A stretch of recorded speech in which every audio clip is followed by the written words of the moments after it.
Ok, donc on va parler de Shavuot au travers des dernières parachutes qu'on a vues et surtout, à partir de ce Shabbat, on va ouvrir donc le 4e Sefer, le 4e livre de la Torah qui s'appelle Bamidbar. Et comme on en a déjà parlé plusieurs fois, Bamidbar, comme disent les Rishonim, Bamidbar dans le désert, c'est la même racine que le mot Medaber. Medaber, Midbar, Medaber, c'est la même racine, c'est dans le désert que la parole d'Hachem a été entendue. Akadosh Baruch Hu s'est révélé sur la montagne du Sinaï et sa parole s'est révélée dans le désert parce que justement, elle est complètement Midbar, ça veut dire en vérité libérée de toute parole afin de pouvoir laisser place à la parole révélée. Toutes les paroles que l'on parle, nous, c'est des paroles qui sont des paroles d'observation, des paroles de compréhension, des paroles qui résultent de notre réception, alors que le Har Sinaï, la montagne du Sinaï, c'est une parole révélée. Et le seul lieu dans lequel on peut, entendre cette parole, c'est un lieu dans lequel il n'y a pas possibilité de prétendre à une quelconque réception. D'accord ? C'est une réception dans laquelle il n'y a pas de forme, il n'y a pas de limite, il n'y a pas de piège d'anciennes paroles. Et donc, on est complètement directement lié à la parole d'Hachem. Ok, très bien. Maintenant, à partir de là, pour comprendre justement, jusqu'à maintenant, on a essayé de travailler sur la jonction qu'il y avait entre les deux livres, entre les livres. Bereshit, Hashemot, Shemot à Vaïkra et Vaïkra à Bamidbar. Maintenant, nous, on va essayer de comprendre c'est quoi ce passage de Vaïkra à Bamidbar. Et pour comprendre ça, on va lire le dernier verset de la parasha de Vaïkra. Et le dernier verset de la parasha de Vaïkra, Ahmed, on t'enregistre, on t'entend. Tu vas passer à la télé. Donc, le dernier verset nous dit comme ça. La parasha de Bechukotai. Donc, pour clôturer ce livre et pour amorcer le 4e livre, pour clôturer le 3e livre de la Torah et pour amorcer le 4e livre, alors, il dit comme ça. Ele a mitzvot. Donc, on clôture le Sefer en disant Ele a mitzvot. Voici les mitzvot asher tziva Hashem et Moshe que Hashem a ordonné à Moshe. El Béné Israël Béhar Sinaï, au Béné Israël au Har Sinaï, sur la montagne du Sinaï. Et donc, on voit ici que la conclusion de ce livre, c'est tout simplement donc de nous présenter, de clôturer avec les mitzvot, ces mitzvot-là. Alors, de quels mitzvot on parle ? Bon, on sait que juste avant, on avait les mitzvot à Tluyot Baret, les mitzvot qui dépendaient de la terre d'Israël, mais il y a eu d'autres mitzvot au milieu dans Parashat Bechukotai qui, elles, n'étaient pas forcément toutes liées à la terre d'Israël. Dans tous les cas, les dernières qu'on a parlées, c'était Maaser, etc., qui sont, elles, mitzvot al-Tluyot Baret, les mitzvot qui dépendent de la terre. Et pourquoi c'est important de dire que les mitzvot concernés ici ne sont pas que les mitzvot qui dépendent de la terre, puisque Rashi lui-même nous le fait remarquer au moment, à l'ouverture de la paracha de Béhar. On va voir, on va l'étudier un petit peu ensemble. Mais voilà, juste déjà constater le fait que le Sefer Vaïkra, le 3e livre, se termine avec, on va dire, la conclusion finale de ce livre, en disant voici les mitzvot qui ont été dites au Sinaï. D'accord ? Maintenant, pour comprendre la problématique, pour comprendre la présentation de ce livre-là, il faut revenir donc au fameux Rashi qu'on a développé un petit peu Shabbat sur Parashat Béhar. Au niveau de l'introduction de la Parashat Béhar, c'est marqué Ma'inyan Shmita etzel Har Sinaï, puisque la Parashat Béhar s'ouvre avec quelque chose d'original où on donne le lieu à partir duquel Hachem a parlé, alors que dans toutes les autres mitzvot, on ne l'a pas fait. Et d'abord, Hachem el Moshe Béhar Sinaï, il est mort. Hachem a parlé à Moshe depuis le mont Sinaï en disant, et qu'est-ce qu'il a parlé ? Il a parlé la mitzvah de Shemitah et de Yovel. Shemitah, Yovel. Et on conclut à la fin du livre de Bechukotai, donc à la fin du livre Bamidbar, que ces mitzvot dont on a parlé, c'est les mitzvot, toutes ces mitzvot ont été dites au Sinaï. Donc on inclut également Maaser, on inclut tout le reste, toutes les mitzvot, Atluyot, Baret, toutes les mitzvot qui dépendent de la terre. Et donc c'est là où on peut comprendre la pertinence de la question de Rashi. Et je ne comprends pas. Toutes les mitzvot dont on a parlé ont été dites au Sinaï. Bon, pourquoi? Lui, la question qu'il pose, c'est Ma'inyan Shemitah Etzel Har Sinaï. Pourquoi on précise le Sinaï lorsqu'on parle des mitzvot qui dépendent de la terre d'Israël, ouais, alors que toutes les autres mitzvot, elles ont été dites au Sinaï. Ouais, toutes, elles sont concernées. Mais si on va en profondeur, en vérité, on regarde que quoi? Dans sa réponse, on entend qu'en vérité, ouais, c'est ce qu'il dit le Siftei Chachamim pour expliquer ce que dit Rashi, c'est qu'on veut nous apprendre que tout a été dit au Sinaï dans leur klaliyut et dans leur pratiyut, c'est-à-dire dans leur généralité et dans leurs détails. Et or, on voit que quoi que les mitzvot atluyot baaretz, ouais, toutes les mitzvot qui concernent la terre d'Israël, elles ont été répétées, ouais, seulement beklaliyut, seulement dans leur principe général, ouais, au moment de l'entrée en Eretz Israël, au moment où ils étaient devant la montagne de Haréval, ouais, là-bas, Har Gerizim et Haréval, au moment où ils devaient rentrer, là-bas on a parlé des mitzvot seulement de manière générale, on n'a pas rentré dans les détails. Ouais, et donc, on aurait pu croire que quoi, on a parlé au Sinaï que de la généralité de la mitzvah. Sur ça, on vient d'apprendre que quoi, que de la même manière, ouais, que celles-là, elles ont été dites au Sinaï comme les autres. Et qu'au moment où ils sont rentrés en Eretz Israël, on a parlé, on est revenu sur les détails de toutes les autres mitzvot. Donc celle-là aussi, Hachem a parlé de tous ces détails. Donc d'accord, c'était ça qu'on voulait apprendre. Maintenant, ce qui est intéressant, c'est de voir que quoi, que pourquoi c'est cette mitzvah-là en particulier, et pourquoi, pourquoi il n'est pas revenu sur les détails plus tard, au moment où ils sont rentrés en Eretz Israël. En vérité, lorsque on approfondit le sujet du Sefer Vaïkra, le livre de Vaïkra, ouais, comme il dit ici, ouais. Venir Eli Shekar Pirusha, et ainsi me semble être l'explication.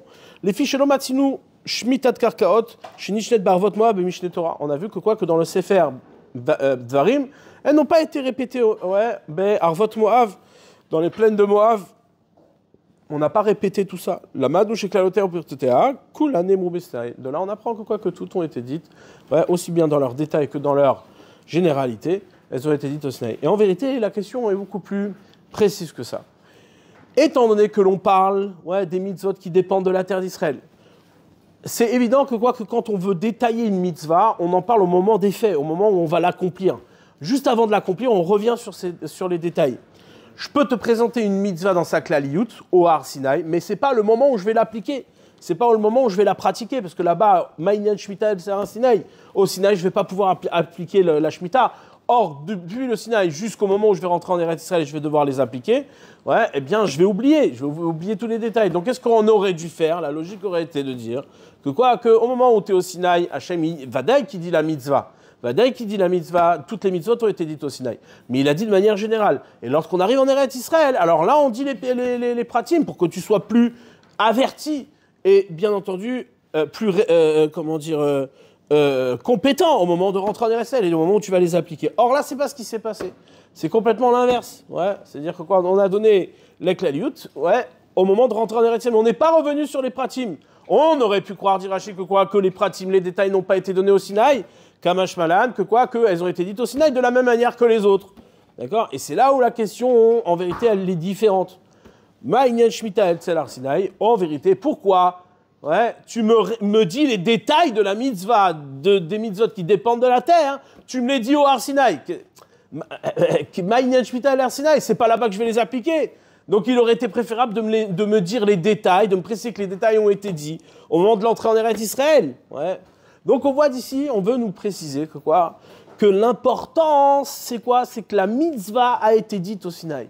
L'importance, c'est de faire entendre que c'est pas simplement qu'Hachem il veut te transmettre une application de la mitzvah et que tu sois pratiquement prêt pour appliquer cette mitzvah, mais il faut que la mitzvah soit dite au Sinaï. Une mitzvah qui n'a pas été dite au Sinaï n'est pas applicable, même si ça concerne les mitzvot qui dépendent de la terre. Ouais. Donc si déjà une mitzvah qui dépend de la terre, dont son application ne peut être faite que sur la terre d'Israël, elle a été dite au Sinaï, ça veut dire qu'il y a un sens dans la mitzvah, ouais, qui ne dépend pas du lieu ou de la circonstance dans laquelle on applique. La révélation de la mitzvah est indépendante. Ouais. C'est-à-dire l'existence et la révélation d'une mitzvah est indépendante du côté pratique et de l'application et du lieu de l'application de cette mitzvah. L'essentiel, c'est qu'elle a été dite au Sinaï. À partir du moment où elle a été dite au Sinaï, alors elle est validée comme mitzvah. Et à ce moment-là, elle est oui une mitzvah. Et donc, elle a une existence sur le lieu dans lequel elle devra être appliquée et dans les circonstances dans lesquelles elle devra être appliquée. D'accord? Pourquoi tu vas me dire, c'est évident. Pourquoi c'est tellement important de comprendre ça? Il faut la comprendre dans la pertinence de la question de Rashi. Ma'inyan Shemitah el Har-Sinaï. Qu'est-ce que tu me précises de la Shemitah au Har-Sinaï? C'est pas le sujet. C'est pas le sujet. D'accord? Donc, on comprend d'ici que quoi qu'il y a une dimension dans la mitzvah qui relève d'une réalité liée au Sinaï. Aucune mitzvah est indépendante du Sinaï. On n'a pas choisi le lieu du Sinaï. On n'a pas choisi le lieu du Sinaï pour élever les mitzvot seulement et simplement pour te faire savoir ce que tu feras après, plus tard. Voilà, il y a un lieu sympathique, après on l'oublie, il n'a plus de Gdusha, il n'a plus rien, et et tu vas aller en Eretz Israël appliquer les mitzvot. Non, c'est pas ça le sujet. Là, le fait même qu'elle a été révélée au Sinaï, c'est cela toute sa réalité. C'est ça tout le sens de la mitzvah, au point que les détails, même les détails de la mitzvah, qui n'ont de sens qu'au moment de l'application, se révèlent au Sinaï et pas dans un autre lieu. À aucun moment on va révéler ces détails-là au moment de l'application, c'est-à-dire au lieu sur la terre d'Israël. Son importance, elle est au Sinaï. D'accord? Ok.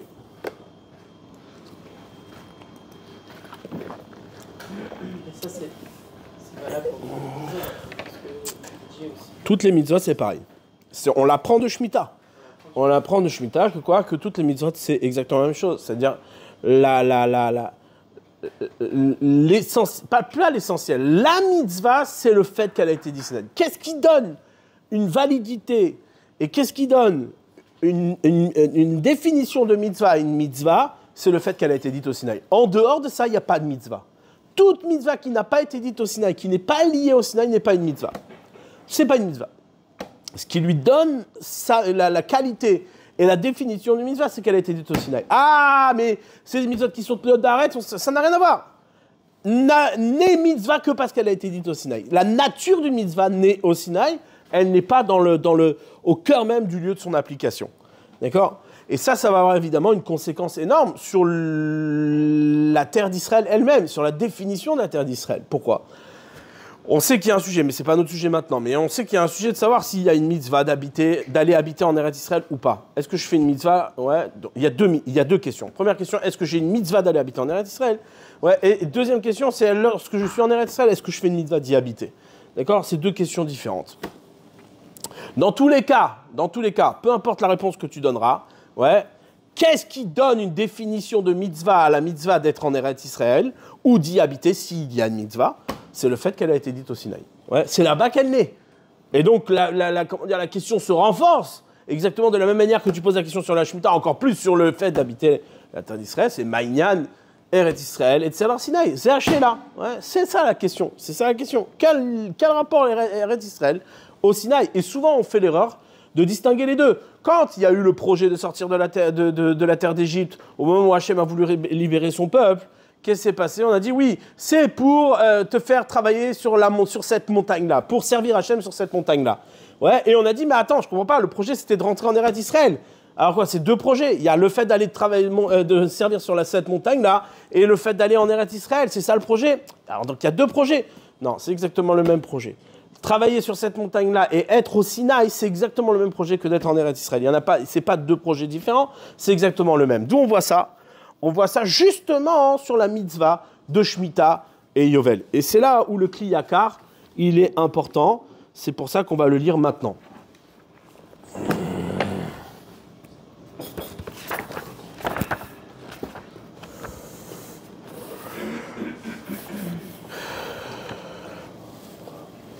Ma'inyan, Shemitah et Tzel Har-Sinaï. Donc le Kli Yakar, il reprend Rashi. Il dit quel est le lien qui est entre la Shemitah avec le Sinaï. Qu'est-ce qu'il dit ici le Kli Yakar? Il dit Karov lishmoa ke she'ala Moshe el Har-Sinaï achar shiva Shavuot she'safru Israël mem tet yom min Pesach ad Atzeret. Il est proche, il est accessible de dire et d'entendre ici que lorsque Moshe est monté sur le Sinaï, après 7 semaines, donc 7 fois 7, 49, chez ses pro-Israël, même tet yom min Pesach, que les bénis Israël, ils ont compté 49 jours depuis Pessah jusqu'à Shavuot. Nitkadesh, Az Oto Ar, cette montagne-là a été sanctifiée par ce compte. Veneesar Bezria Vecharisha Beyom Chamishim Shebo Nitna Atora. Et donc, on a été interdit d'ensemencer, de labourer. Beyam Chamishim, le 50e jour, Shebo Nitna Torah, le jour où il a été donné la Torah. Donc, depuis Pessah jusqu'à Shavuot, il y a 50 jours. Au 50e jour, Hachem, il donne la Torah. Et là-bas, on a été interdit de labourer, évidemment, puisque c'était le jour qui a été Kadosh et qu'on devait recevoir la Torah. Vuzman Meshichat Ayovel, Likro Deror, Vechovshi, Lechol Israël, Cherut al Aluchot, Validekol Ashofar, Shel Matan Torah. Et c'est ce qui correspond, avec la question du Yovel, qui dit Likro Deror, d'appeler toutes les esclaves à la liberté, Lechol Israël, à tout Israël, Cherut al Aluchot. Ça correspond au principe, de Cherut, d'être libre par les pierres. Comme on a dit, on a le jeu de mots des Chachamim qui nous disent que c'était marqué Charut al Aluchot, que les paroles, la parole d'Hachem était inscrite sur les tables. Et là, on dit Al tikri Charut et la Cherut, ne dit pas inscrit, ne dit pas gravé, mais dit Cherut, dit libre. Les tables nous ont rendus libres. Donc, de la même manière qu'au 50e jour, les tables nous ont rendus libres, alors aussi également le 50e année en Israël, on est libre. De la même manière que cette liberté a été obtenue au 50e jour par le biais du don de la Torah, alors la 50e année en Eretz Israël aussi on est libre. Donc on compte de la même manière, c'est-à-dire c'est identique. La mécanique du compte qu'il y a depuis Pessah jusqu'à Shavuot, donc jusqu'au don de la Torah qui est de 7 semaines, 49 jours, pour arriver au 50e qui est le don de la Torah et qui est la Kedusha du don de la Torah, alors en Eretz Israël, pareil, on répète exactement la même mécanique et le même compte, c'est-à-dire 7 ans, 7 fois 7 ans, plus 50e année qui est le Yovel. D'accord ? Très bien. Et donc, au moment du Yovel, on obtient exactement la même chose. C'est quoi ? C'est cette liberté. On est en totale liberté. D'accord ? D'école à chauffard chez Matan Torah. Et donc, par le biais du chauffard, exactement de la même manière, au moment du Yovel, on sonne le chauffard. Au moment du Yovel, on sonne le chauffard et on annonce la liberté des esclaves de la 50e année. Pareil, au moment de Matan Torah, au moment du don de la Torah, qu'est-ce qu'on fait ? On sonne le chauffard. On entend la voix du chauffard qui est en même temps que le don de la Torah.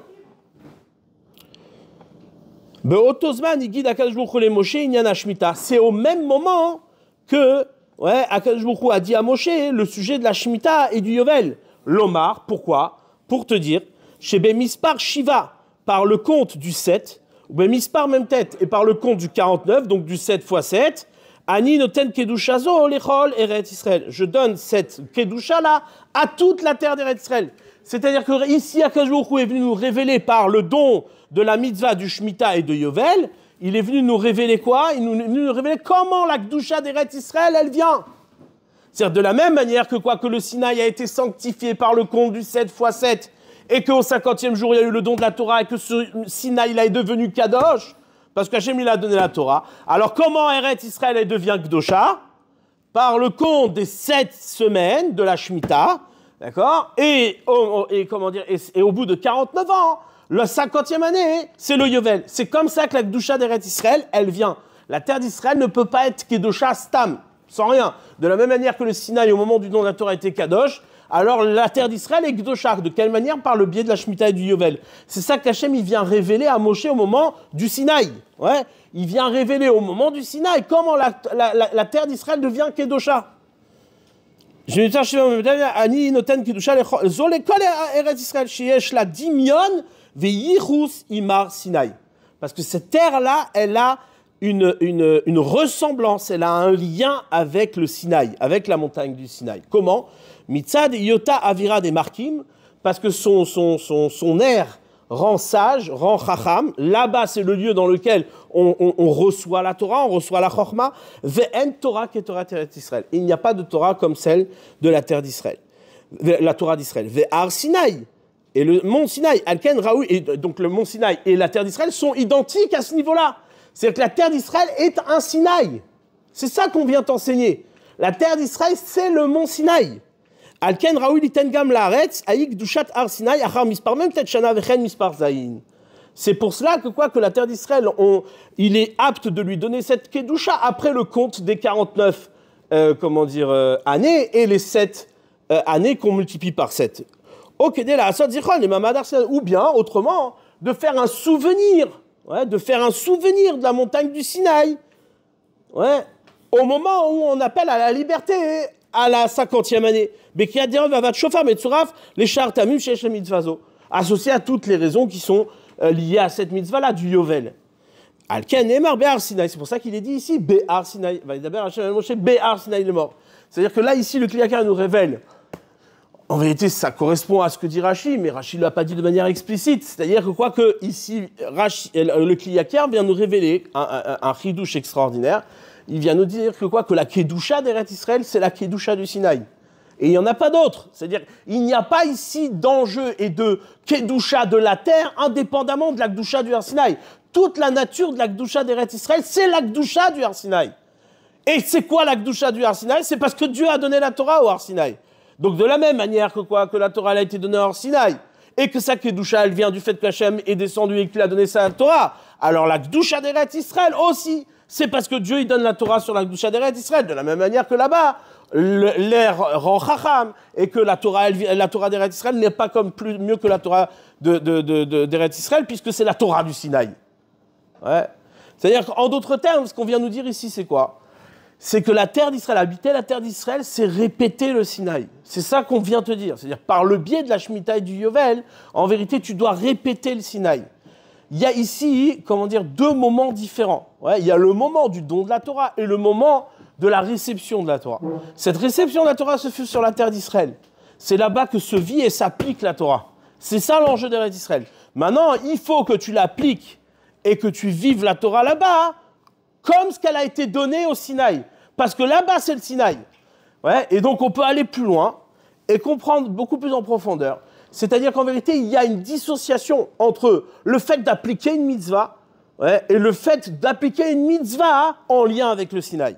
C'est ça qu'on a développé la dernière fois. Et ça, j'aimerais l'approfondir maintenant. Ça, c'est très clair, c'est évident. Ce qui se dit ici est évident à partir de ce que dit le Kli Yakar et à partir de ce que dit Rashi, qui est en vérité le Midrash.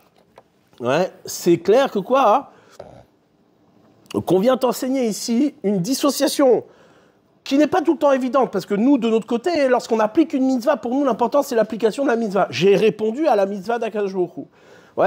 Mais si tu réponds à la mitzvah que pour l'application de la mitzvah, c'est pas suffisant. Quand tu es l'enjeu de l'application de la mitzvah, c'est d'abord et avant tout, comme on le sait, comme il nous dit le Rambam dans plusieurs endroits, où est le lieu où on applique la mitzvah? Où c'est que la mitzvah s'applique? C'est en terre d'Eretz Israël. Pourquoi? Pas parce qu'il y a une ligne plus importante de faire la mitzvah en Eretz Israël. Non, c'est parce que c'est là-bas que la mitzvah prend sa nature du Sinaï. C'est-à-dire que c'est là-bas qu'elle devient Sinaï. C'est une mitzvah sinaïque. C'est pas une mitzvah que tu fais parce que c'est une mitzvah à faire. C'est une mitzvah sinaïque. En dehors des frontières d'Eretz Israël, quand tu es sur la France ou ailleurs, tu fais la mitzvah, évidemment. Tu connais ce truc-là des Mizrachnikim qui te balancent à tout va, que quelqu'un qui fait une mitzvah en dehors d'Eretz Israël, ça n'a pas de valeur, comme si tu la faisais en Eretz Israël. Ça n'a rien à voir. Stam, des gens qui ne lisent pas la Torah, ces gens-là. Mais c'est juste que qu'on veut te dire que lorsque tu l'as fait en France, c'est une mitzvah, mais c'est pas une mitzvah qui est du Sinaï. Là-bas, il n'y a pas le Sinaï. Tu appliques un mitzvah, mais tu l'appliques pas comme si tu étais au Sinaï. C'est pas le Sinaï là-bas. Alors qu'en Eretz Israël, il y a une gdusha du Sinaï. Et donc, lorsque tu fais la mitzvah, tu l'as fait parce que c'est le Sinaï. Pas parce que c'est la terre d'Israël, parce que c'est le Sinaï. C'est ça, la gdusha d'Eretz Israël, c'est ça qui dit ici le Kli Yakar. Maintenant, pour comprendre l'importance de ça, c'est qu'il faut comprendre, il faut dissocier les deux. Souvent, on peut appliquer une mitzvah ou un acte dans ce qui est sa valeur symbolique. Ça veut dire dans le sens où c'est ce qui révèle l'identité d'un peuple. Souvent, par exemple, on peut associer la pratique d'une mitzvah à une identité nationale. Tous les juifs font Shabbat. Donc, c'est la mitzvah qui révèle l'identité du peuple juif. Tous les juifs font Pessah. Ils mangent la matzah à Pessah. Donc, c'est ce qui nous fait identifier le peuple juif. Non, c'est pas comme ça qu'il faut raisonner. Aucune mitzvah n'a une valeur d'identité nationale. Et d'ailleurs, il n'y a pas d'identité nationale dans ce qui concerne Israël. Ça n'existe pas. C'est quelque chose qui a été inventé. Qu'est-ce qui existe? C'est le Sinaï. C'est la seule chose qui existe. Lorsque tu es en Eretz Israël, lorsque tu pratiques une mitzvah, c'est pas la valeur symbolique et l'identité de la mitzvah qui est liée à la terre qui est important, mais c'est lorsque tu es sur cette terre-là, cette mitzvah, elle a une valeur de Sinaï. Tu rends la terre d'Israël comme un Sinaï. Ouais, voilà pourquoi on te dit que quoi? Que la terre d'Israël ne supporte pas les avérotes qu'on peut pratiquer sur place. Pourquoi? Bah, tu vas me dire, bah attends, à ce moment-là, qu'est-ce qu'elle s'en fiche la terre? Ouais. Non, parce que lorsque tu appliques la mitzvah, tu crées un lieu sinaïque. Tu fais de ta mitzvah un Sinaï. Pour détailler ça, pour comprendre ça, c'est-à-dire quoi? C'est-à-dire que d'un côté, Hachem, il te donne la Torah, ça c'est le mont Sinaï, et il attend de toi que toi, de ton côté, tu fais le Sinaï. C'est-à-dire, ce qu'il veut, c'est quoi? C'est que ce que je t'ai donné, c'est ce que tu exprimes, c'est ce que tu reçois. Donc, aller en Eretz Israël, et c'était ça la faute des Meraglim, des explorateurs. La faute des explorateurs, c'était pas comme on veut le dire de manière aussi simple, qu'ils avaient peur d'aller travailler la terre, ils voulaient rester au Sinaï, dans la Gdusha, etc. Non, pas du tout. C'est pas Chaz v'Shalom qu'il n'y avait pas la Gdusha du Sinaï en terre d'Israël. Bien au contraire. C'était de dire que eux, ils avaient peur qu'en pratiquant, en allant sur la terre, en étant absorbés par la terre, ils oublient le Sinaï. Qu'ils allaient perdre le Sinaï. Et l'enjeu, et c'est ça la faute des explorateurs, c'est de ne pas avoir eu Emouna que le Sinaï peut être même dans la limite de la terre d'Eretz Israël, dans les limites d'une terre, d'accord? Maintenant, ça va nous aider à comprendre également la nature du Sefer Vayikra. On voit ça, d'où on voit que le Sefer Vayikra, ouais, il est lié à la terre d'Israël. Ouais, d'où on voit. D'ailleurs, c'est comme ça qu'il se clôture, c'est comme ça qu'il se termine. Ouais, et les mitzvot, voici les mitzvot. La fin du livre de Vayikra, c'est voici les mitzvot qui ont été dites au Sinaï. Qu'est-ce que ça veut dire qui ont été dites au Sinaï? Qui ont été dites au Sinaï pour te signifier qu'en Eretz Israël, il y a le Sinaï. Le Sinaï, tu ne le quittes jamais. D'accord? D'où on voit ça? On voit ça, il y a un Ramban. Le Ramban, il dit, dans le début de Shemot, pour présenter chaque livre, ouais, a il est un pilier de ce qui va être la construction d'Israël. D'accord? Et le livre de Shemot, c'est le livre de la Géoula ou le livre de la Galoute, peu importe. Le livre de l'exil ou le livre de la délivrance. Ici, le Ramban, il nous dit comme ça. Ishlim Akatouf Sefer Bereshit, lorsqu'on a terminé le livre de Bereshit, Shu Sefer Hayetzira, qui est en vérité le livre de la formation, Berchidush Haolam, dans la création du monde, Yetzirat Kol Notzar, et la création de toute créature, ou Bemikre Avot, et dans l'histoire des pères, des patriarches, Kulam Shem Ken Yetzira, les Aram, qui sont à l'image de la formation de leur descendance. Mipene Shekol Mikrem Siyurid Varim Lirmoz Leodia Kol Haatid Lavolahem, parce qu'on sait que tout ce qu'ont vécu les Avot, c'est une formation et un signe pour ce que les enfants vont vivre plus tard. Ouais. Lorsqu'on a terminé le livre de la formation, alors qu'est-ce qui se passe? On ouvre un nouveau livre, Binyan Amaaseh, un livre qui concerne l'action, Abba Minare Mazimem, qui provient de cette formation-là, de ces signes, de ces allusions-là qui ont été dites dans le premier livre. On passe à l'application, d'accord? Venitiachet Sefer ve'eleshemot Binyan Agalut, Arishon Anixar Befirouche, ou Begeoula Mimenu. Et le Sefer Shemot se distingue en cela qu'il nous parle de l'exil et de la délivrance. C'est pour ça qu'on revient sur les noms de ceux qui étaient en exil et qui sont descendus vers l'Égypte, ouais, et qui vont être délivrés. Ouais. Et il dit ici, le Rambam, un truc qui est bizarre. Il dit comme ça, il dit l'exil se termine à quel moment? Lorsqu'on revient à notre place, lorsqu'on revient à notre endroit. C'est quoi notre endroit? Tu dis, c'est la terre d'Israël. Il dit non. Ils vont revenir à la dimension des pères. C'est ça leur lieu de retour. C'est ça leur retour. Ouais. Mais lorsqu'ils sont sortis d'Égypte, mais lorsqu'ils sont sortis d'Égypte, même s'ils étaient sortis d'Égypte et de l'esclave, ils étaient encore considérés comme des esclaves, comme en exil. Pourquoi? Ils étaient dans une terre qui ne leur appartenait pas, abandonnés dans le désert. Donc ils n'étaient pas sur leur terre. Qu'est-ce qu'il dit? Lorsqu'ils sont arrivés à la montagne du Sinaï, et ils ont fait le Mishkan, et Akadosh Baruch Hu a fait résider sa Shrina parmi eux, alors ils sont revenus à la dimension des pères. Mais à quel moment ils sont rentrés sur leur terre? Ils ne sont pas rentrés sur leur terre. Dans le Sefer Shemot, ils ne sont pas rentrés sur leur terre. La fin du Sefer Shemot, c'est quoi? C'est qu'ils ont reçu la Torah, ils étaient au Sinaï, ils ont construit le Mishkan. Puisqu'ils ont construit le Mishkan, c'est bon, ils sont en Eretz Israël. C'est considéré qu'ils sont comme en Eretz Israël. Qui a Youb Eretz Olam, c'était quoi l'exil? C'est d'être sur une terre qui n'est pas la leur. Et lorsqu'ils ont été sur le Sinaï et qu'ils ont eu le Mishkan, ils ont sur la terre qui est la leur. Ouais, Shayou Sod Eloha Ale Elohem. Ouais.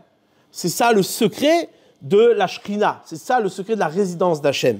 Ve'emem Merkava, et ils sont en vérité cette Merkava, tout comme les patriarches qui étaient le char céleste, l'accueil de la présence divine dans le monde, alors les bénis Israël, eux aussi, au Sinaï, par le biais du Mishkan, eh bien, ils sont eux aussi l'accueil de la résidence d'Hachem.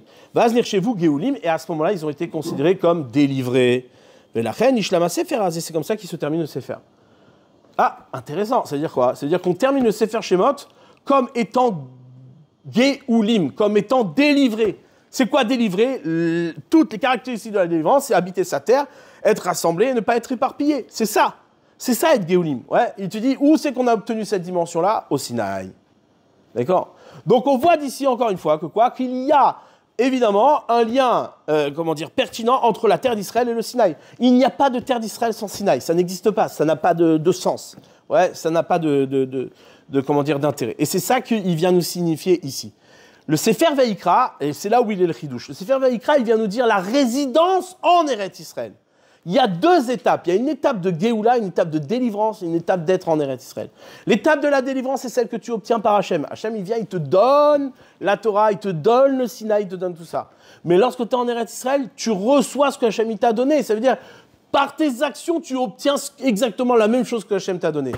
Donc en vérité, le travail d'un homme, c'est quoi? C'est d'arriver par le biais de la mitzvah à revenir au Sinaï. Tant que tu n'es pas revenu au Sinaï, ça veut dire que tu t'es arrêté quelque part. Et donc, tu n'es pas en lien avec la mitzvah. Tu n'es pas en lien avec la parole d'Hachem. C'est ça l'enjeu d'Eretz Israël, c'est ça qui dit le Kliyakar. D'accord? D'où l'importance de relire, de refaire le compte des 7 semaines. Bon, pourquoi ça s'est transformé de jour en semaine? Ça, ce sera un autre sujet. Mais dans tous les cas, c'est ce compte-là. C'est le secret de ce compte-là. Ouais. On voit ça également, dans une autre allusion qui est marquée, on sait que le Sefer Vayikra, c'est le Sefer des Korbanot, c'est le Sefer des sacrifices. Ouais, le Sefer Vayikra s'ouvre avec les sacrifices, avec la mitzvah des sacrifices dans le Mishkan, dans le Beth Amikdash. Et à quel moment on a mérité la terre d'Israël? On a mérité la terre d'Israël par le biais de l'alliance des morceaux, Brit Ben Abetarim. C'est comme ça il dit Rashi là-bas, qu'il a fait une allusion à Abraham. Comment les bénis Israël, comment la descendance d'Abraham mériterait de manière éternelle la terre d'Eretz Israël, ils la mériteront par le biais des sacrifices. De la même manière que toi maintenant tu fais les sacrifices par l'alliance des morceaux et qu'on contracte une alliance par le biais des sacrifices, alors les bénis Israël par le biais des sacrifices ils mériteront de la terre d'Eretz Israël. Donc tout le Sefer Vayikra qui se termine et qui se clôture avec l'idée même que la mitzvah, toutes les mitzvot ont été données sur le Sinaï, eh bien, c'est de te donner résidence de la terre. Te donner résidence de la terre se fait par le biais des sacrifices. Ouais, ça on le sait, par le biais d'Avraham. Maintenant, il y a un truc que les Chachamim nous ont donné, c'est quoi? C'est que le livre, le 3e livre, il s'appelle Torah Kohanim. Torah Kohanim, c'est le livre des Kohen. Parce que c'est les Kohen qui pratiquent au sein du Mishkan, c'est les Kohen qui pratiquent au sein du Beth Amikdash, et c'est les Kohen également qui pratiquent les Korbanot. Et c'est eux qui... C'est quoi le mot Kohen? Kohen, Kohen, ça s'écrit Ko, comme il dit le Maral. Le Maral, il explique dans plusieurs endroits, entre autres dans Tiferet Israël et encore d'autres endroits. Kohen, c'est quoi? C'est Ko-Nun. Ko-Nun. Il y a marqué que tous les prophètes, ils disaient leur névoie Beko. Ko Amar Hashem. Ko Amar Hashem. Ainsi il a dit Hashem. Alors que Moshe Rabbeinu, il avait une mala en plus. Et lui, il prophétisait par Zé. Zé Adavar. Voici la chose que Hashem il a ordonnée. Il dit, il y a une différence entre Zé et Ko. Moshe Rabbeinu a utilisé une fois Ko, c'est au moment Kechatzi Alayla, quand c'est marqué qu'au moment où Akash Baruch Hu, il a dit qu'il allait passer sur l'Égypte, frapper les Égyptiens Kechatzi Alayla, au milieu de la nuit. Comme on ne savait pas précisément, Moshe il savait, mais il ne voulait pas que les Égyptiens ils commencent à faire des calculs et qu'ils commencent à dire que c'est faux. Donc ici il a dit Kechatzi, comme ce qu'il a dit, en comparaison de ce qu'il a dit, approximativement. Mais Moshe, lui, il avait la mala, il avait la dimension de dire zé, la chose telle qu'elle est véritablement. D'accord? Ko, c'est comme. Ko, N, c'est ko, nun. C'est comme le nun. Ouais, c'est comme le 50e jour de la Torah. C'est comme le 50e, année du Yovel. Ko, nun. Et le rôle du Kohen, c'est justement de faire le lien entre ce qui est ici, le monde d'ici, ouais, le lieu de résidence, et le Shamaïm et le ciel. Ouais. Ko, c'est 25. Kaf, He, c'est 25. Ouais, comme c'est marqué. Il y a marqué Moshe Rabbeinu, lorsqu'il a vu l'Égyptien. Vaïfen, Ko, va Ko. Ouais, c'est marqué là-bas. Il a regardé de chaque côté. Ouais, Vaïfen, Cho, va Cho. Il a regardé de chaque côté. Et Rachid dit, c'est quoi Cho, va Cho? Il a regardé si dans sa descendance, il n'y allait pas avoir quelqu'un qui allait faire tchouva et qui allait avoir un tzaddik. Et quand il a vu que dans toute sa descendance, il n'y aurait pas quelque chose de bien, alors qu'est-ce qu'il a fait? Il l'a tué. Ouais. Il a vu un Égyptien frapper un Hébreu en terre d'Égypte, et il s'est posé la question s'il avait le droit de le tuer. Donc qu'est-ce qu'il a fait? Il a marqué Vaïfen, Ko, Vako. Il a tourné d'un côté et de l'autre. Ko, Vako, c'est quoi? C'est qu'il a regardé le Ko d'ici, s'il correspondait au Ko de là-bas, le Ko du ciel. Il a vu qu'il n'y avait rien ici dans ce monde et rien dans le monde futur, donc il a dit celui-là on peut l'éliminer. Ouais. C'est ça, Ko, Vako. Ko, Vako. Ko deux fois, c'est combien? C'est 50. 25, 25, ça fait 50. C'est ça le Kohen. Kohen, Torah de Kohanim, le livre de Vaïkra, c'est tout le livre de Vaïkra, tout le sens du livre de Vaïkra. C'est quoi? C'est de faire en sorte de transformer, de faire par le biais de l'application de la mitzvah, de rendre Eretz Israël le Sinaï. Ouais. Et ça, c'est évidemment, le sens de Shavuot, c'est-à-dire le sens de Shavuot. Quand on y réfléchit, Shavuot, c'est une fête qui est très loin de nous. C'est une fête, au contraire, qui ne nous a jamais été donnée. Le résultat du don de la Torah de Shavuot ne nous a jamais été donné, puisque les tables ont été cassées, elles ont été brisées. Donc on n'a jamais reçu cette Torah-là. On l'a reçue quand? Au moment de Kippour. Ouais, au moment où les Kohanim y rentrent pour pratiquer le service. Ouais, dans le Kodesh HaKodashim, c'est là-bas où ils rentrent dans le Kodesh HaKodashim et demander pardon à Hachem. Ouais. Et donc ce jour de Yom Kippour, en vérité, qu'est-ce qu'il veut dire? C'est quoi le jour de Shavuot? Le jour de Shavuot, c'est de te dire que quoi qu'il existe une dimension de Ko dans le ciel, d'accord, qui doit correspondre au Ko d'ici. Ouais. Et donc à Kippour, on a la chance, et c'est ça le message extraordinaire que les nations n'ont pas compris, puisque c'est là-dessus qu'ils nous critiquent. Ouais, c'est là-dessus qu'ils revendiquent leur place. Toutes les autres nations revendiquent leur place par le biais que les bénis d'Israël ont fait la faute du veau d'or. Et donc, ils ont raté la Torah. Vous savez, Dieu ne vous a rien donné. Pourquoi? Parce que vous avez raté. Vous avez pas été à la hauteur. Donc maintenant, nous aussi, on a notre place. Et donc, qu'est-ce qu'il fait? Ils argumentent sur Kippour. Et donc, quand ils argumentent sur Kippour, ils argumentent sur Eretz Israël, sur la terre d'Israël. Pourquoi? Parce que nous, l'enjeu, c'est quoi? C'est de montrer que de la même manière que on démarre de la terre d'Israël, on démarre d'une terre qui est matérielle, mais on peut revenir au Sinaï. On peut refaire le Sinaï et revenir aux premières tables. On peut revenir à l'événement de Shavuot.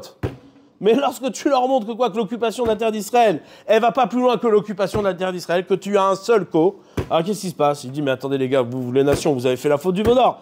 Allez, dégagez. Il y en a d'autres derrière qui sont là. Vous n'êtes pas tout seul. Ouais.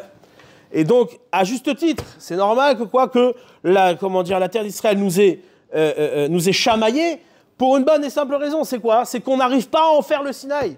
Et que notre seule préoccupation, c'est de rendre cette terre d'Israël comme quelque chose de purement matériel, qui reste un Ko, sans deuxième Ko, sans Noun, sans rien. Il n'y a pas de Kohen, il n'y a rien du tout. Ouais. Donc l'enjeu d'Eretz Israël, l'enjeu de la mitzvah. Quand on parle d'Eretz Israël, on parle de la mitzvah. L'enjeu de la mitzvah, c'est quoi? C'est de faire en sorte que cette application, elle te ramène dans un lieu qui s'appelle le Sinaï. Ouais, il ne faut surtout pas imaginer que la mitzvah soit une fierté identitaire ou une fierté nationale. Ouais, cette idée-là n'existe pas. Elle n'existe pas dans le peuple juif. Ouais, tout ce qui est identité nationale, territoire national, Tout ça n'existe pas dans le peuple juif. La seule chose qui compte, c'est quoi? C'est que cette terre d'Eretz Israël soit un Sinaï. C'est quoi un Sinaï? Une petite montagne dans le désert qui rend compte de la parole d'Hachem. Et donc, en fait, vous allez me dire, mais alors à quoi ça sert? On aurait dû rester au Sinaï? Non, les FR. Ce que Hachem, il attend de nous, c'est quoi? C'est qu'on soit capable, depuis nous, c'est-à-dire depuis le jour de Kippour, depuis les deuxièmes tables, revenir au Sinaï et reconstituer les premières tables. Ouais. Parce qu'en vérité, on n'a jamais quitté le Sinaï. S'il y a possibilité de faire teshuva, s'il y a possibilité de recevoir les deuxièmes tables, c'est parce qu'il y a la possibilité également de revenir sur les premières. Sinon, il n'y aurait pas lieu de donner de deuxième table. Ouais. Et c'est ça le secret du lien qu'il y a entre la faute du veau d'or et la faute des explorateurs. Ouais. C'est-à-dire qu'en vérité, normalement, si, tu aurais pu dire, bah, s'il y a la faute du veau d'or, bah, ça sert à quoi d'aller en Eretz Israël? T'as raté. Ouais, comme il dit le Maral il dit que quoi, hein, que la faute des Meraglim, des explorateurs, ouais, c'est d'avoir créé une interruption entre la sortie d'Égypte et la rentrée en Eretz Israël. Ouais, mais cette interruption-là, elle a déjà eu lieu au moment de la faute du veau d'or. Ça y est, on a déjà eu une interruption. Et la réponse, elle est que quoi, que la faute du veau d'or et la faute des Meraglim, c'est exactement la même. La seule chose, c'est quoi? C'est qu'on aurait pu éviter la faute des explorateurs en acceptant que quoi? Que le fait d'habiter sur la terre d'Eretz Israël, c'est ce qui nous donne la possibilité de refaire le Sinaï, de repasser au-delà de la faute du veau d'or, de réparer la faute du veau d'or. Ouais, comment? Par le biais du Shemitah et de Yovel. À tel point qu'il y a des Rishonim qui pensent que quoi? Qu'aujourd'hui, il n'y a plus de mitzvah d'habiter la terre d'Eretz Israël. À la Tzad, si on dit qu'il y a une mitzvah d'habiter la terre d'Israël, eux, ils diraient qu'il n'y a même plus de mitzvah d'habiter la terre d'Israël. Pourquoi? Parce que la mitzvah de Shemitah et de Yovel, on ne la maîtrise pas, et que ce serait trop chamour, ce serait trop dur pour nous. Et donc, par conséquent, il n'y a plus de mitzvah. La mitzvah n'existe plus. Quel rapport? Parce qu'une mitzvah, elle est difficile, alors il n'y a plus de mitzvah d'habiter en Eretz Israël. Quel est le lien entre les deux? Réponse, si tu n'es pas capable de rendre Eretz Israël comme le Sinaï, bah, il n'y a pas lieu d'avoir une mitzvah d'habiter la terre d'Eretz Israël. C'est ça qui dit là-bas le Tosfot. Ouais. Tosfot, il ramène cet avis-là. Donc, tout vote. Ouais. Amen, tout vote, on le lit dans les mots. C'est pas qu'il est en train de dire non, parce qu'ils sont pas capables de pratiquer la mitzvah, alors non, c'est pas bien, on annule tout. Non. Il est en train de t'expliquer, c'est ça le sens de la mitzvah d'Eretz Israël. Le sens de la mitzvah d'Eretz Israël, c'est de faire la mitzvah de faire d'Israël un Sinaï. Ouais, pas comme tous ceux qui viennent te dire, oui, mais tu comprends, la mitzvah, faut comprendre qu'il y a aussi des gens qui vont doucement, il y a des gens qui, il y a aussi un lien de pratiquer la matérialité, Eretz Israël, c'est aussi de la... Non, n'importe quoi. Il y a pas, ce peuple-là n'existe pas. Le peuple juif qui se baladerait avec des sandales et qui s'éclaterait à labourer ou bêcher les terrains, ce peuple juif n'existe pas. C'est des paysans. Ouais, le peuple juif, c'est un peuple de Torah, un peuple qui étudie la Torah, un peuple qui lit et qui se rapproche d'Hachem par le biais de la mitzvah. Pas là pour bêcher ou pour aller cueillir des tomates. Ouais.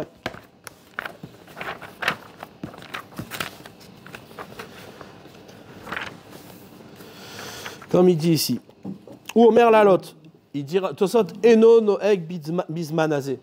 Ouais, cette mitzvah-là, c'est-à-dire de cette application-là entre le mari et sa femme, et si demain un des deux se dispute et dit non, moi je veux monter, et l'autre il dit non, moi je veux pas monter, alors on donne le get, ou bien, elle a plus l'actuva, etc. Il dit Eno Noeg Bismanazé, Deika Sakanadrachim, il y a des dangers, donc à l'époque, il y avait des dangers sur les chemins, et donc s'il y a danger, il n'y a plus de mitzvah. Yomer Rabbeinu Chaim, et il ramène Rabbeinu Chaim.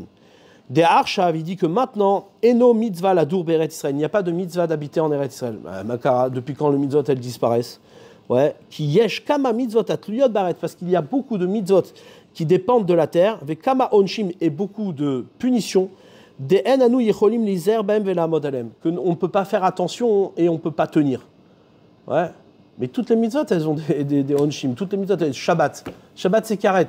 D'où tu vois que karet, le Shabbat, alors non, du coup, il n'y a plus de mitzvah de Shabbat aujourd'hui parce qu'on ne peut plus tenir et on peut plus faire attention à la gravité du Shabbat. Ouais, alors tu vas me dire, non, ça c'est une mitzvah positive, ça c'est une mitzvah négative. Mais la logique, elle est pas censée. On n'annule pas une mitzvah parce qu'elle est difficile ou parce qu'il y a des dangers. Ouais, réponse. Ben parce que, tout ça, comme on a dit, si la mitzvah d'Eretz Israël n'a d'intérêt que si tu es capable d'en faire un Sinaï. Or, qu'est-ce qui fait de la terre d'Israël à un Sinaï, c'est les mitzvot, Atluyot Baret, c'est les mitzvot qui dépendent de la terre. Shemitah, Yovel, si tu n'es pas capable de compter 7 semaines, et comment dire, 47 ans et 49 ans, et le 50 ans, le Yovel, et d'arriver à la liberté qu'on a obtenue au Sinaï au moment où on a entendu les paroles de Torah, alors il n'y a pas de mitzvah. Une mitzvah, de quelle mitzvah tu veux me parler? Donc il vaut mieux pas, il n'y a pas de mitzvah c'est son avis, ça ne veut pas dire qu'il y a ou il n'y a pas, on n'est pas en train de discuter de ça, on est juste en train de donner son avis. Pourquoi? Parce que c'est ça le sens d'Eretz Israël. Le sens d'Eretz Israël, c'est d'arriver, depuis Eretz Israël, depuis la pratique que l'on a nous aujourd'hui, d'arriver à la Ma'ala du Sinaï, d'arriver à la dimension du Sinaï. Et c'est ça la fête de Shavuot. La fête de Shavuot, c'est de comprendre que même si on se trouve à Kippour, on a quand même la possibilité de revenir à Shavuot. Et par le biais de ces débris, de ces brisures des tables, eh bien, on a quand même encore un lien avec la dimension du Sinaï. Tov, Hazak Obarou.